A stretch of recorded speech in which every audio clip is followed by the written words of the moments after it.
अस्सलाम वालेकुम। Subject English standard 10th। આજે આપણે એની અંદર unit number 1 against the odds જોવા જઈ રહ્યા છે। અગેન્સ્ટ ધ ઓડ્સનો મિનિંગ થાય છે સામા પ્રવાહે। અગેન્સ્ટ એટલે વિરોધમાં, ઓડ્સ એટલે જસ્ટ લાઇક હર્ડલ, એટલે કે કોઈ બી હર્ડલ કે કોઈ બી પ્રોબ્લેમ આપણી સામે આવે તો એને આપણો સામનો કેવી રીતે કરવાનો, હાઉ ટુ ફેસ ધેમ, એ આપણને અહીંયા સમજાવવામાં આવ્યું છે। હવે આ જે યુનિટ છે against the odds, there are 3 sub topics. એની અંદર 3 સબ ટોપિક્સ છે। પહેલું છે ટ્રેક્સ ટુ તાજનગર, બીજું છે સીતાપુર સ્લાઇડ અને ત્રીજું છે પલક્કડ પબ્લિક લાઇબ્રેરી। આ 3 સબ ટોપિક્સની અંદર ત્રણ અલગ અલગ સ્ટોરીઝ આપેલી છે અને જેના પરથી આપણને શીખવા મળે છે કે કેવી રીતે આપણે પ્રોબ્લેમ્સને સોલ્વ કરીએ, કે એનો સામનો કરીએ। આજે આપણે જોવા જઈ રહ્યા છીએ ટ્રેક્સ ટુ તાજનગર। હવે ટ્રેક્સ ટુ તાજનગર જોઈએ, સ્ટોરી જોઈએ એના પહેલાં આપણે what is the meaning of track and Tajnagar, હવે આ તાજનગર ક્યાં આવેલું છે એના વિશે આપણે જોઈએ। તો હવે અહીંયા તમને રેલવેના પાટા દેખાઈ રહ્યા છે, એટલે આ જોતાની સાથે તમને એટલું તો ખ્યાલ આવી જશે કે ઓહ ઓકે, ટ્રેક્સ એટલે રેલવેના પાટા। હવે આ રેલવેના પાટા જે છે એની સાથે આ આખી સ્ટોરી જે છે સંકળાયેલી છે। ટ્રેક્સ ટુ તાજનગર, હવે અહીંયા તાજનગર જે છે એ ક્યાં આવેલું છે, તો એનો એક મેપ છે જેની અંદર આપણને દર્શાવે છે કે આ જે રેલવે નેટવર્ક છે ગુરગાંવની અંદર, આ ગુરગાંવ ડિસ્ટ્રિક્ટ જે છે હરિયાણામાં, એની આખી રેલવે ચેન અહીંયા બતાવવામાં આવી છે અને આ તાજનગર જે છે ગુરગાંવની પાસે આવેલું છે અને એ એક નાનું વિલેજ છે જેના વિશે આજે આપણે વાત કરવા જઈ રહ્યા છે। હવે વિલેજ છે એટલે ઓબ્વિયસલી આપણને ખ્યાલ આવી જશે કે વિલેજ છે એટલે કે રેલવેની પ્રોબ્લેમ હશે, એટલે અહીંયા આ સ્ટોરીમાં આપણને કંઈક બતાવવા માંગે છે જે આપણે હવે જોઈએ। For 25 years, the residents of Tajnagar village near Gurgaon lobbied for a railway station in their village. When their demand was not met, the villagers decided to take matters into their own hands. They pulled in 21 lakh rupees and built a railway station on their own. હવે આને આપણે step by step સમજીએ તો આ સ્ટોરીમાં શું કહેવા માંગે છે। તો આ જે ફર્સ્ટ પેરેગ્રાફ છે એની અંદર ઇન શોર્ટ એટલું જ કહેવા માંગે છે કે ફોર 25 યર્સ, છેલ્લા 25 વર્ષોથી the resident of Tajnagar, residence એટલે રહેવાસી, અહીંયા બાજુમાં ગ્લોસરી આપેલી જ છે, મેં ઇંગ્લિશમાં લખ્યું છે અને તમારે ઇંગ્લિશમાં ધ્યાન આપવાનું છે કેમ કે તમને અંડરલાઇન વર્ડ્સની અંદર કે સિમિલર વર્ડ્સ નિયરેસ્ટ મિનિંગ પૂછાય છે તો એની અંદર તમને કામ લાગશે। Resident, a person residing a particular place એટલે કે રહેવાસી। તો for 25 years the resident of Tajnagar village near Gurgaon, એટલે ગુરગાંવની પાસે જે તાજનગર વિલેજ છે હતો એના જે વિલેજર્સ છે, ગ્રામજનો, they lobbied for a railway station in their village. Lobbied કરવું એટલે join hands to influence government, એટલે સરકાર પાસે માંગણી કરે છે, એને એના ઉપર અસર કરવાનો પ્રયત્ન કરે છે। લોબીડ કરવું એટલે અસર પાડવાનો પ્રયત્ન કરવું, તો એ લોકો સરકાર પાસેથી સરકાર ઉપર અસર કરે છે એટલે કે માંગણી કરે છે। તો શાના માટે કરે છે, તો the Tajnagar village near Gurgaon lobbied for a railway station in their village, એ લોકો પોતાના ગામમાં રેલવે સ્ટેશનની માંગણી કરી રહ્યા હતા। હવે આગળ શું થાય છે, જ્યારે માંગણી કરી તો માંગણીનું શું થયું, તો એને જોઈએ। When their demand was not met, હવે એ લોકોની ડિમાન્ડ, આ સ્ટ્રોંગ નીડ, જરૂરિયાત હતી, પણ એ લોકોની આ જે ડિમાન્ડ છે it was not met by the government, એટલે કે ગવર્મેન્ટે એ લોકોની આ ડિમાન્ડને સ્વીકારી નહીં।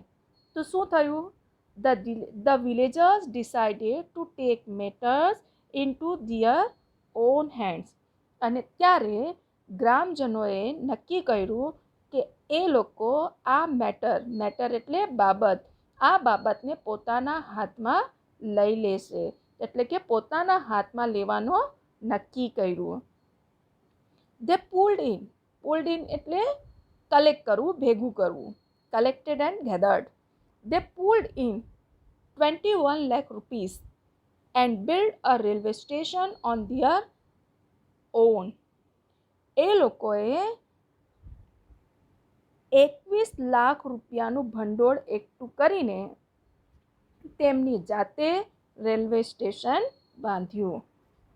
એટલે આપણે જોઈ શકીએ છીએ કે રેલવે પોતાના ગામમાં રેલવે સ્ટેશન બને એના માટે ગ્રામજનોની ઈચ્છા જે હતી એટલી તીવ્ર હતી કે છેલ્લે જ્યારે ગવર્મેન્ટે એ લોકોની ડિમાન્ડને સ્વીકારી નહીં ત્યારે ગ્રામજનોએ આ મેટર પોતાના હાથમાં લઈ લીધું અને 21 લાખ રૂપીસનો ભંડોળ ભેગું કરીને પોતાનો railway station બાંધ્યું.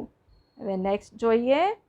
Most of the 3000 people living in the village are farmers, but such was the burning desire to have a station in the village. Everybody contributed according to their capacity, ranging from 3,000 rupees to 75,000 rupees. They donated money for the station and we started the construction in January 2008, said Ranjit Singh, a former village sarpanch. હવે most of the 3,000 people living in the village are farmers. એટલે આ ગામમાં વસતા most of people લગભગ કેટલા છે? 3,000 people. 3,000 લોકોમાંથી મોટા ભાગના જે છે એ કેવા હતા? તો they were farmers, એટલે ખેડૂતો છે. But such was the burning desire. Burning desire એટલે strong wish, એટલે તીવ્ર ઈચ્છા એટલે ફૂલ ડેડિકેશન, એટલે સમર્પિત, એટલે કે કરવું જ છે. તો અહીંયા but such was the burning desire to have a station in the village.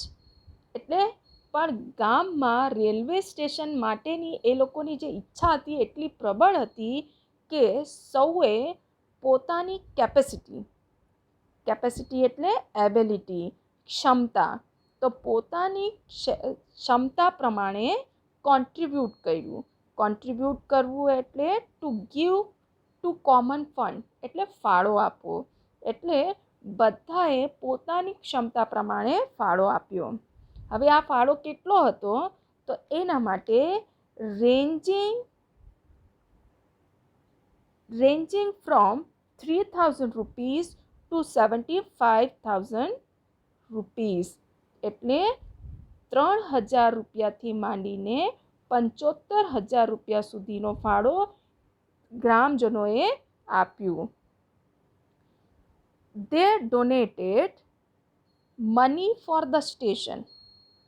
Donate કરવું એટલે to give something to help a person or organization. Donate કરવું એટલે દાન આપવું. તો they donated money for the station and we started the construction in January 2008, said Ranjit Singh, a former village sarpanch. તો હવે former સરપંચ, વિલેજના સરપંચ છે. સરપંચ એટલે head of the village. તો ગામના જે વડા છે એ કેવા? ફોર્મર એટલે પ્રિડિસેસર એટલે ભૂતપૂર્વ. તો ગામના ભૂતપૂર્વ સરપંચ અને જેમનું નામ છે રંજીત સિંહ, એમણે એમ કીધું કે ગામના લોકોએ સ્ટેશન માટે પૈસા આપ્યા, ડોનેટ કર્યા અને અમે જાન્યુઆરી 2008માં બાંધકામ શરૂ કર્યું. એટલે કે ગ્રામજનોની જે ઈચ્છા હતી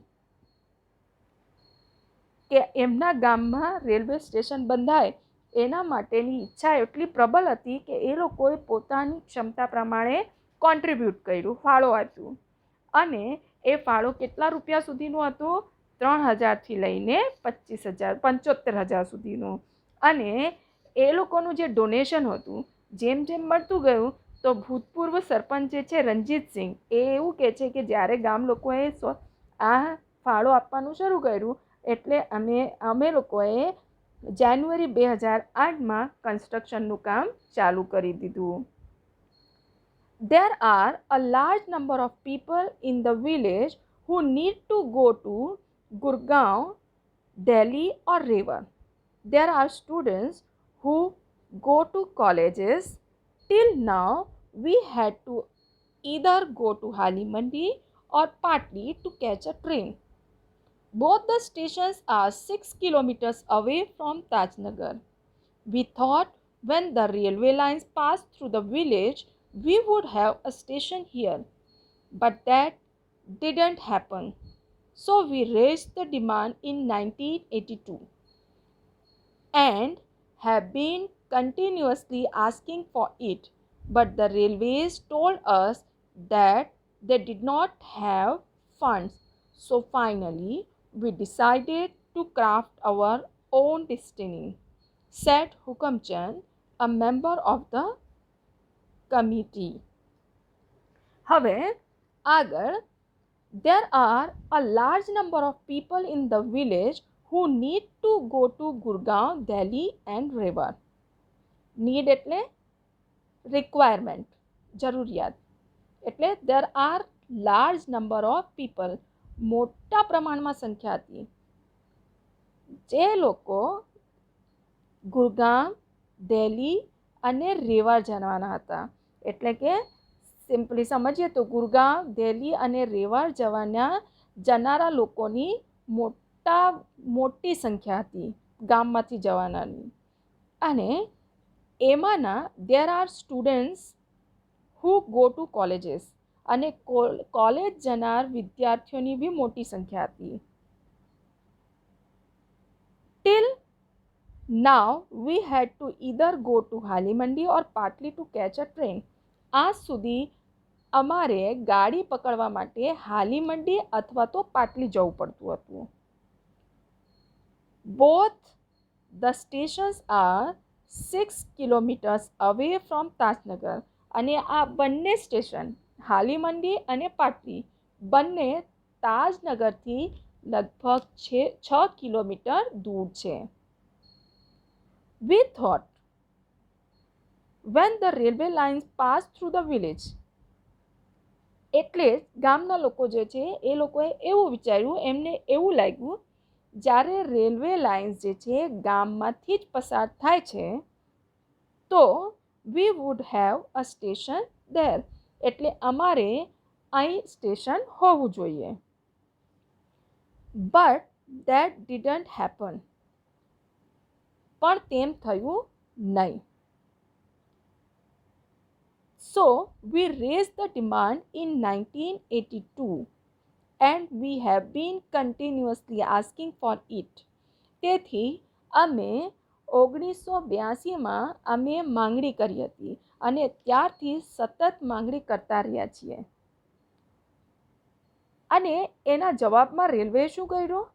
But the railways told us that they did not have funds. અને રેલવેઝ એવું કહી દીધું કે અમારી પાસે ભંડોળ નથી. એટલે શું થયું? સો ફાઇનલી એટલે એટ લાસ્ટ, છેલ્લે ગ્રામજનોએ શું નક્કી કર્યું? At last finally we decided to craft કરવું એટલે શેપ, ઘડવું. ક્રાફ્ટ અવર ઓન ડેસ્ટિની, પોતાના ફેટ, લક, ભાગ્ય, નિયતિ, પોતાની નિયતિને જાતે જ ઘડવાનું નક્કી કર્યું. હવે આ બધા સેન્ટેન્સીસ કોણ બોલી રહ્યા છીએ? તો આ સેન્ટેન્સીસ બોલનાર કોણ છે? હુકુમચંદ. હવે આ હુકુમચંદ કોણ? તો અ મેમ્બર ઓફ ધ કમિટી. આ જે સમિતિ છે, ટ્રેક્સ બનાવવાના બાંધકામ માટેની જે સમિતિ છે એમાંના એક મેમ્બર હુકુમચંદે આવું કીધું કે જ્યારે રેલવેઝે અમારી માંગણીને સ્વીકાર નહીં કરી, એવું કીધું કે દે ડોન્ટ હેવ ફંડ્સ, એ લોકો પાસે ફંડ નથી, એટલે આ લોકોએ પોતાની નિયતિ, પોતાના ડેસ્ટિનીને જાતે જ ક્રાફ્ટ કરવાનું, એટલે કે જાતે જ એને ઘડવાનું નક્કી કરી લીધું. અને ઇન 1982 1982માં એ લોકોએ પોતાની ડિમાન્ડને રેઝ કર્યું એટલે ઇન્ક્રીઝ વધાર્યું હતું, પણ એ લોકોની ડિમાન્ડ પૂરી કરવામાં આવી નહીં. હવે જ્યારે એ લોકોની ડિમાન્ડ પૂરી કરવામાં નહીં આવી ત્યારે છેલ્લે શું થયું એ આપણે આગળ જોઈએ. તો આગળ શું થયું? As a result the panchayat passed a resolution in 2008 saying that since the railway was not able to build a station for them, they would do it for themselves and with their own money. Soon, an 11-member team was formed and the team started collecting money from villagers. હવે જ્યારે રેલવેઝે એમ કહી દીધું કે ભાઈ we don't have funds, we are not going to build a station, railway station in your village, ત્યારે ત્યાંના જે ગ્રામજનો છે એ લોકોએ શું નક્કી કર્યું અને રેલવેના આવા વલણથી એનું પરિણામ શું આવ્યું એ જોઈએ. પરિણામે as a result the panchayat passed a resolution, પંચાયતે એક રિઝોલ્યુશન પાસ કર્યું. રેઝોલ્યુશન એટલે એન ઓફિશિયલ ડિસિઝન એટલે ઠરાવ. પંચાયતે એક ઠરાવ પાસ કર્યો અને એ ઠરાવ શું હતું? અને પંચાયતે આ ઠરાવ ક્યારે પાસ કર્યું? ઇન 2008 2008માં પંચાયતે એક ઠરાવ પાસ કર્યું અને આ ઠરાવમાં એ લોકોએ શું કીધું? તો દે sad saying that since the railway was not able to build a station for them. એવું કીધું કે રેલવે તેમના માટે સ્ટેશન બાંધી શકતું ન હોવાથી એ લોકો શું કરશે? તો they would do it for themselves. તેઓ તેમની જાતે જ તેમના માટે સ્ટેશન બાંધશે. એન્ડ એની સાથે સાથે શું કહે છે? they would do it for themselves and with their own money. એ લોકો પોતાના ગામમાં પોતે જ રેલવે સ્ટેશન બાંધશે, એ બી પોતાના પૈસેથી જ. એટલે કે બધા ગ્રામજનો મળીને અહીંયા તાજનગરની અંદર એક રેલવે સ્ટેશન બાંધશે અને એના માટે સૂન એટલે early, in short time, from now એટલે ખૂબ જ જલ્દી. શું થયું? An 11-member team was form કરવું, ટુ મેક બનાવવું, ઓર્ગેનાઇઝ કરવું. તો શું થયું? હવે જ્યારે રેલવે ના પાડી એટલે રેલવે સ્ટેશન બંધાવવાની એટલે 2008માં પંચાયતે એક ઠરાવ પાસ કર્યું અને ઠરાવની અંદર એવું નક્કી કરવામાં આવ્યું કે જો રેલવે સ્ટેશન રેલવેવાળા અમારા માટે બંધાવી નથી શકતા તો અમે અમારા માટે રેલવે સ્ટેશન જાતે જ બાંધીશું વિથ અવર ઓન મની, અમારા પોતાના પૈસે. અને એના માટે સૂન ખૂબ જ જલ્દી એ લોકોએ 11-member ટીમ ફોર્મ કરી એટલે 11 વ્યક્તિઓના સભ્યોની એક ટીમ બનાવી, સમિતિની રચના કરી. ફોર્મ કરવું એટલે રચના કરવી. રચના કરી હવે આ ટીમ શું કરે છે? તો and the team started collecting money from the villagers. અને આ ટીમ ગ્રામજનો પાસેથી પૈસા એકઠા કરવાના કામ શરૂ કર્યું. હવે નેક્સ્ટ જોઈએ. On 7th January 2010, as a result of their efforts, the first railway station in the country on which the railway did not have to spend a single rupee started operation. એટલે on 7th January 2010, 7 જાન્યુઆરી 2010માં. હવે આનું પરિણામ શું થયું?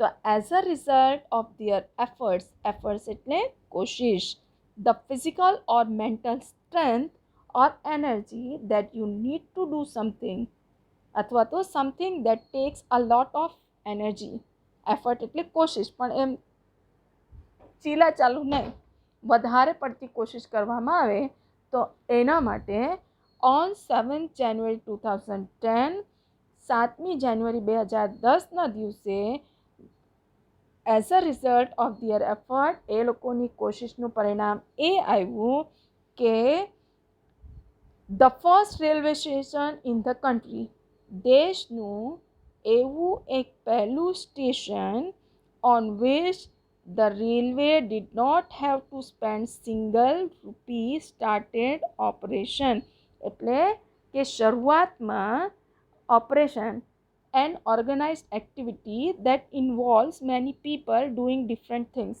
એટલે કે ક્રિયા. તો શરૂઆતની ક્રિયા જે હતી એ રેલવે સ્ટેશન્સને કાર્યાન્વિત કરવા માટેની, તો એની અંદર દેશનો એક પહેલો રેલવે સ્ટેશન તૈયાર થયો જેની અંદર રેલવેઝે 1 રૂપિયો લગાવ્યો હતો નહીં, અને ગ્રામજનોની મહેનતથી, ગ્રામજનોના એફર્ટથી અને એ લોકોના કોન્ટ્રીબ્યુશન્સ અને ફંડની મહેનતથી એ લોકોએ પોતાના ગામમાં એટલે કે તાજનગરમાં પોતાનું રેલવે સ્ટેશન બિલ્ડ કર્યું અને એ લોકોને પોતાની ફેસિલિટી પ્રાપ્ત થઈ. એટલે જ કહેવામાં આવે છે અગેન્સ્ટ ધ ઓડ્સ. હર્ડલ ઘણું બધું હતું. એ લોકોએ ડિમાન્ડ ક્યારથી સ્ટાર્ટ કરી હતી? ઇન 1982, 1982થી ડિમાન્ડ ચાલુ હતી, પણ એ ડિમાન્ડ પૂરી ક્યારે થઈ? તો 2008માં તો એ લોકોએ ઠરાવ પાસ કર્યો જાતે જ બંધાવવાનો, અને પછી 2010માં એ લોકોએ પોતાનો રેલવે સ્ટેશન બાંધ્યું. એટલે it's take a long time, long period. તો એટલે જ કહેવામાં આવે છે કે if there is any problem in your life, so try to face it, એને ફેસ કરો and you will get success, તમે સક્સેસ મેળવશો. એટલે હવે ટ્રેક્સ ટુ તાજનગર જે છે એની અંદર આઈ હોપ કે તમને બધું ખ્યાલ આવી ગયો હશે. હવે આના જે ગ્લોસરીઝ છે તમારે હોમવર્કની નોટમાં લખી કાઢવાનું છે, અને એની સાથે સાથે આ જે યુનિટ છે એને તમે તમારા ટેક્સ્ટબુકની અંદર વાંચવાની કોશિશ કરજો, અને if you have any problem you can ask me in Google live session, અને એની સાથે સાથે હું તમને ગૂગલ ફોર્મમાં એક્સરસાઇઝ આપીશ એન્ડ હોપ કે તમે એને બરાબર કરશો. ફરી પાછું એક વખત ઇન શોર્ટ આ તાજનગરની સ્ટોરી સમજાવી દઉં છું કે છેલ્લા 25 વર્ષોથી ગુરગાંવની અંદર જે તાજનગર ગામ આપેલું છે ત્યાંના નિવાસીઓ રેલવે સ્ટેશન માટે માંગ કરી રહ્યા હતા, પણ રેલવેઝે એવું કહીને લોકોને ના પાડી દીધું કે વી ડોન્ટ હેવ ફંડ, અમારી પાસે ફંડ નથી. અને ત્યારે ગામના લોકોએ પોતાનો જ સ્ટેશન પોતાના ગામમાં બંધાવવા માટે કોન્ટ્રીબ્યુટ કર્યું, એટલે કોન્ટ્રીબ્યુશન ફાળો આપ્યો. અને આ ફાળો કેટલા રૂપિયાનું હતું? તો રેન્જિંગ ફ્રોમ 3000 ટુ 75,000, 3,000થી લઈને 75,000 સુધીનો ફાળો લોકોએ આપ્યો હતો. અને એના પછી એ લોકોએ પોતાનો રેલવે સ્ટેશન પોતાના ગામમાં 7મી જાન્યુઆરી 2010માં બનાવી આપ્યું હતું. ઓકે, આઈ હોપ કે you will understand everything. Thank you and good bye.